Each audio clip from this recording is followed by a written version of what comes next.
கீதையில் 3வது சாப்டரில் 31வது ஸ்லோகம்.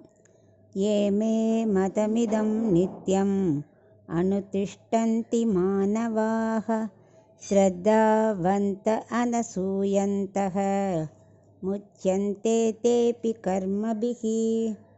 இப்போ இதுக்குள்ளே அர்த்தத்தை பார்க்கலாம். கண்ணன் சொல்லின்னு இருக்கார், யாரெல்லாம் நான் சொல்கிறபடி எனக்கு பிடிச்சபடி நித்திய கர்மாவை விடாமல் செய்கிறாளோ அப்படின்னு ஆரம்பிக்கிறார். பார்த்தா கண்ணனுக்கு சொல்கிறத கேட்டவுடனே அர்ஜுனனுக்கு கொஞ்சம் டவுட்டு. அது எப்படி எல்லாராலையும் விடாமல் செய்ய முடியுங்கிற மாதிரி பார்க்குறான்.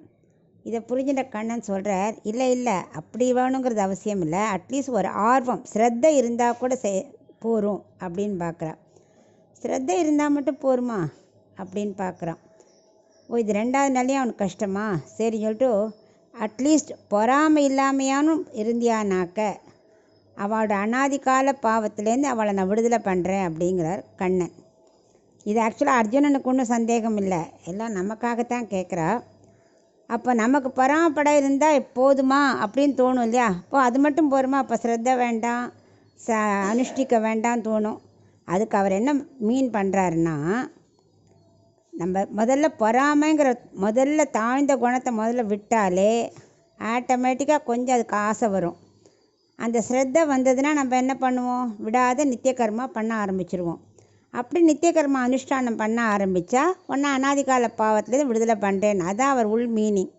ஃபஸ்ட்டு பொறாமைங்கிற தீய குணத்தை முதல்ல நீ எடுத்துட்டாலே ஒன்றொன்னா ஸ்டெப் பை ஸ்டெப்பாக நீ முன்னேறிடுவ அப்படிங்கிறார். அதுக்கு ஒரு உதாரணம் என்னென்னா, ஆயர்பாடியில் கண்ணன் இருந்த டயத்தில் என்ன பண்ணா, அந்த கோபிகர்கள்லாம் நோன்பு அனுஷ்டித்தா. ஸோ ஃபஸ்ட்டு லெவல் அனுஷ்டித்தா, அது கர்மயோகம். ஆண்டாள் என்ன பண்ணா, மனசாலேயே அதை அனுகிரகிச்சா. திருப்பாவை அனுசந்தானம் பண்ணி மனசாலே ஆயர்பாடில் இருக்கா மாதிரி அப்படியே மானசீகமாகவே பண்ணது. அது ஆசை, ஸ்ரத்தை.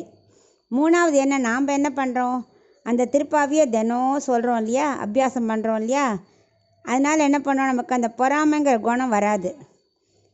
அதனால் அவர் என்ன சொல்கிறார், இந்த மாதிரி இந்த 3 நிலைக்குமே நான் அனுகிரகம் பண்ணுறேன் அப்படின்னு அர்ஜுனனுக்கு விளக்குறார்.